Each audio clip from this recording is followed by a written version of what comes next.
Welcome to another episode of the Sales Manager Academy podcast. As always, I'm your host, Omar, and we talk about leadership in the boutique retail world. What does that mean? We're talking about wireless, we're talking about AV, appliances, furniture, pretty much everything outside of your big box retail chains. Okay. We're talking about places where you really do need to know what you're talking about in order to be able to ensure you're helping your clients and customers and that you're able to really maximize the most. Okay. As leaders, you're bringing in these people in what may seem like an entry level role, but it really isn't. Okay. And what I want to talk about today is accountability. We've been talking about a few different things, but today specifically, I want to talk about accountability. And you might be thinking, well, yeah, I hold my sellers accountable. I hold them accountable. I write them up when they don't perform. And that's not the accountability that I'm talking about. Okay. You can't have entry level roles and expect pro seasoned results. You have to have a balance and you have to understand what is going to be coming out of this and what we can really be able to pour in to be able to get those results. Okay. Because you can't have the pro level experience, those results, if you're not training and developing your people. So, what I'm saying when I mean accountability, I mean holding us as leaders accountable to ensure that we're pushing our sellers and we're truly investing time and energy into developing them to make sure that they can get to those results. Excuse me. And we're talking about this being a realistic time frame. If you bring somebody in, you spent 6 to 8 plus weeks trying to find these people, and then you bring them on board and you're trying to fire them within the first 30 to 60 days, like what is that? You're not even giving them time to really get acclimated and really develop them. And the question becomes, how much time are you spending as a leader, as an organization, in actually training them up? But Omar, bringing people that have experience into this industry. All right, great. They have experience in the industry. How much experience do they have with your organization? That becomes the key question. How much experience do they have with your specific organization? Do they know all the SOPs? Do they know all the procedures? That's where the real hiccup comes for a lot of people switching between companies. They might have the industry knowledge, but for instance, if you have the industry knowledge, but the way the procedures are done for installations, for scope of works is different, and there's no way to help them get acclimated to how it's done, then they're going to run into frictions with the install teams, with the project managers, or they're going to have frictions with like the client and customers, right? Where maybe it's you're doing a handoff and then the project manager completely handles it from there, and the seller, which I think is not the right way, but the seller is no longer involved, right? We all know there's different processes, there's different procedures, but you have to get your teams really acclimated to that to understand. Okay. If they're coming in with very little knowledge to no knowledge in the industry, then you have to train them up. And that becomes very, very important because if you just throw them in and say, hey, they'll learn on the way, right? They'll figure it out. Whoever sticks around is going to be a fit for us. Then you're not really pushing. You're not really wanting them to succeed. As a leader, we want to make sure that we bring people on board that we want to succeed. We're going to say, hey, these individuals, they may not have that base foundation for the knowledge, okay, but we're going to help develop them. There's always a base foundation for the skills, the soft skills that are going to be needed, right, in sales. But as far as the industry knowledge, as far as the experience required, maybe they don't have that yet, but they got enough where, yes, I can develop this person. Yes, I can see this person succeeding with us. Great. So let's get after it and let's spend time training and developing.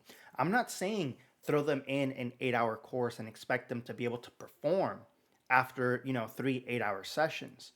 No, I'm saying do micro learnings. Okay. You got to give them the background, yes, but when it comes to coaching and developing, for them to truly understand those skill sets and to really get those skills working, you have to do the training and developing portion. Spend 15 minutes doing really specific coaching sessions.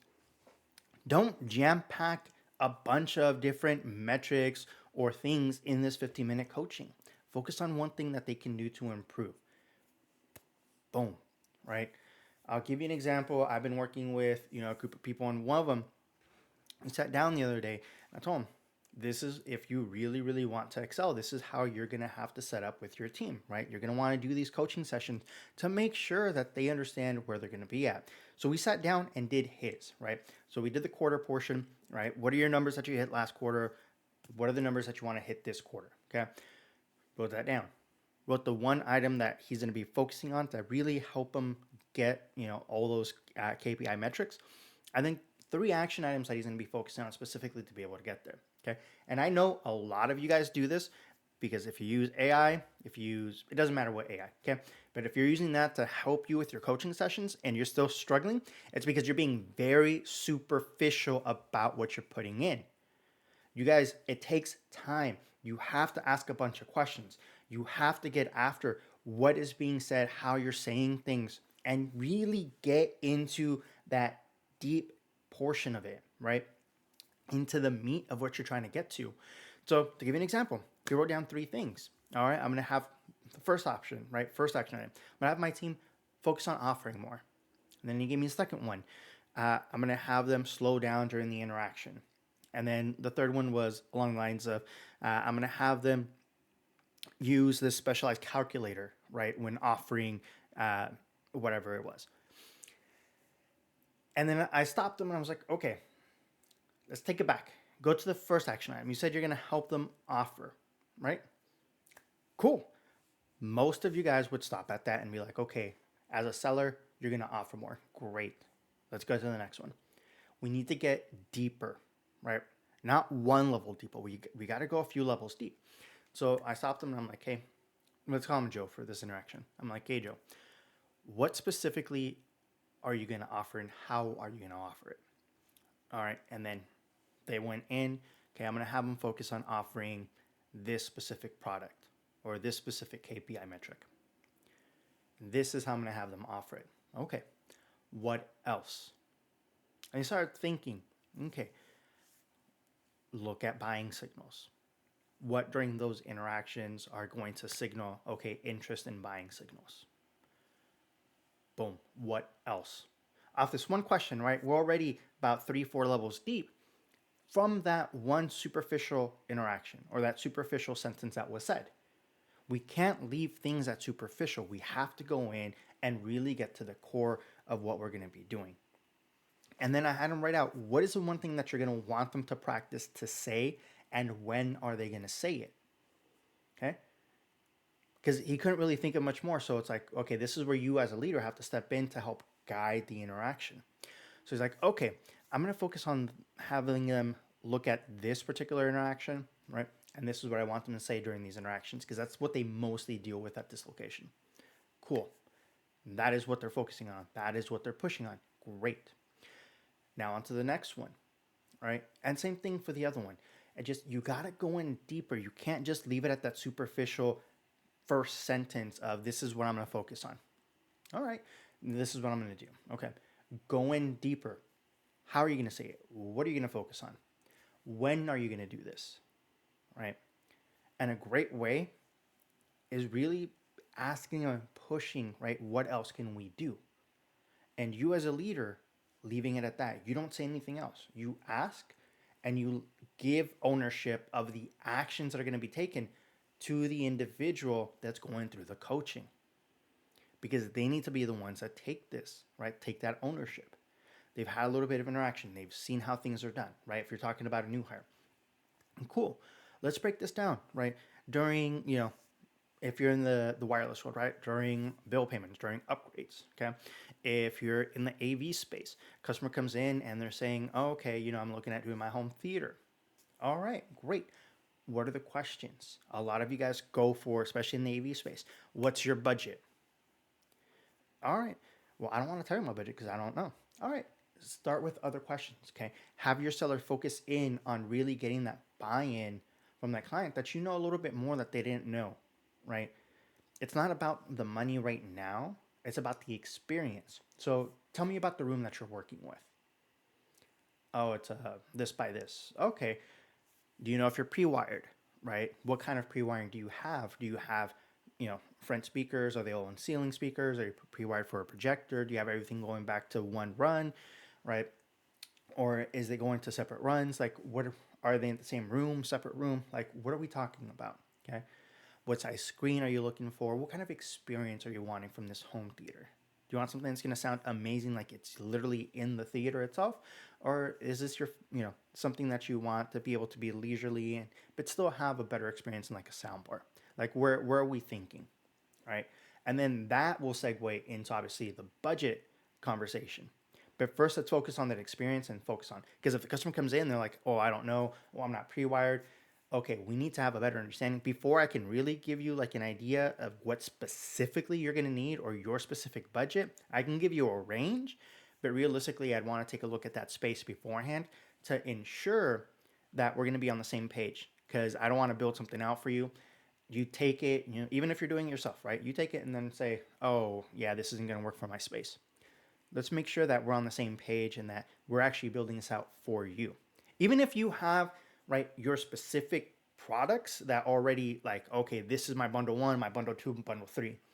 There's a lot more to it that goes into those bundles that aren't necessarily said out loud, right? Same thing with furniture and appliances, especially in the appliance world. You guys know, for those built-in units, you have to have those specific measurements. You got to be able to give it to them, right? Is it going to work for their space? Maybe they want one of you guys to go out and take a look at the space, see if it'll work, right? Or advise them on like what needs to be done. I know some of you guys will, some of you guys won't. It just depends, right? But you guys have the spec sheets. Are their contractors going to be able to do it, or are they going to have to hire somebody else to do, the modifications? There's so much more. But when your team starts to understand it, when you start asking those additional questions, that gets the buy-in from those clients, from those prospects. And they will more than often turn into clients because now they understand this individual knows what they're talking about. This individual is asking me more questions than, yeah, I didn't think about this stuff, but they understand, okay, these are part of the questions that we have to go through. This is what we need done. Great. But you can't get your team there if you're not spending time training and developing them to become better at what they're doing. You got to believe in your team, and you believe in them, and you show them that you believe in them by spending time investing in them, by spending time doing training sessions with them during downtime. Because if you really think about it, go back to like your favorite sports. I don't care if you like golf, football, soccer, baseball, volleyball, it doesn't matter what sport it is. Look at your favorite sports teams. How often are those players practicing? They're already at the top level, right? But they still spend time practicing the basics, getting the basics down so that they don't have to think about that when it's time for the performance, when it's time for game day. It's just there. They can be spending time in real time on what's going on instead of trying to remember, oh yeah, when they say this, I need to do this. When they go this way, I got to do this. No, they instinctively know. And when you spend small 15-minute chunks, right, on little skill building sessions, because that's really what it is. When you're doing those coachings, you're helping them build up the skills that they didn't know, right? And you're giving them small actions to take where they can see the results right away so that they continue to stay motivated, right? Action begets motivation. The action comes before the motivation, and that's what keeps them motivated to continue. That's what keeps that cycle going forward. Spending that time so that they will become better at what they're doing. And that's where you want to focus it on. You want to spend those small little moments becoming better at what you're doing with your team by helping them become better at like the basic things. So they're not worried about this is what I got to do. This is what I got. They're not, thinking too much on the small things. It's already second nature. Oh, are you coming in to make a bill payment? Yeah, definitely I can help you with that. Hey, by the way, do you have any promotions? Do you have all your promotions you have available for you yet? Let me take a look at your account and see what options you have or what you might be missing out on, right? Oh, you have a 12 by 15 room. Great. It's got vaulted ceilings. I gotcha. You're not sure if it's pre-wired for speakers. No worries. We can definitely take a look at that. Let me do this, right? I can kind of give you an idea, budget range of what would be a great experience, what would be a good experience. But let me also spend time, make an appointment, go out to your home, and really take a look and see. It's going to be complimentary service that we're going to offer. But this way, we have a better understanding of what we're going to need for you, right? And make sure that if there's anything we're missing, you're aware of it, right? So that we know if you're wanting us to do this installation for you, this is what we're going to need from you, and this is what you're going to need done, right? This is what we can be able to do for the installation portion. That way, we're all on the same page, and I can actually build you a more specific quote, right? It might be on par, might be a little bit more, might be maybe a little bit less. I don't know until we can really see the space and really get that to work out for you, right? And that's what I'm talking about.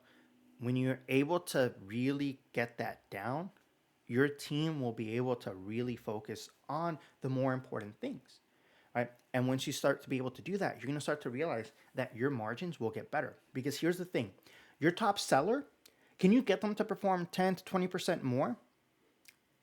It's possible, right? It is going to take a little bit more time. And if you think about that, how many of your personnel are considered that top sell position, right? Probably less than 10%. So if you think about how much that's going to move the needle, it may not be a lot. Now, it might be a lot for you, right? But in the grand scheme of things, it's not going to be a lot. But compare that to getting like your middle tier employees to be able to increase 10 to 20% more on their performance. Think about how that would drastically change your metrics, your margins, right? For owner operator, you're going to get a better idea, right? Because now it's not that they're going to become 10, 20% better. They will dramatically become a much, much better than that for sure. And it's going to feel like overnight, but there's a lot more of them than there are your top sellers. So being able to get them to perform at a better clip is going to drastically improve the results for you, for your team, for your organization, for your company. You're going to see how that really works better for you. But you can't do that and you can't get them there unless you're spending time training and developing your team. And that's where accountability has to come in. You have to hold yourself accountable as a leader to be able to do this. You can't say they're not performing when you, as a leader, are not giving them that training, that developing, that focus, right? So you have to do that first to be able to get those results to come. And then you're going to see that you're not micromanaging. The results are coming. You're seeing more better results from your team than what you had prior. Okay. That's where I want to leave it at today, guys. I want to say thanks again for stepping into another episode here at the Sales Manager Academy podcast. Don't forget, hit that like, subscribe button. Let me know your thoughts on the episode, and I'll catch you on the next one.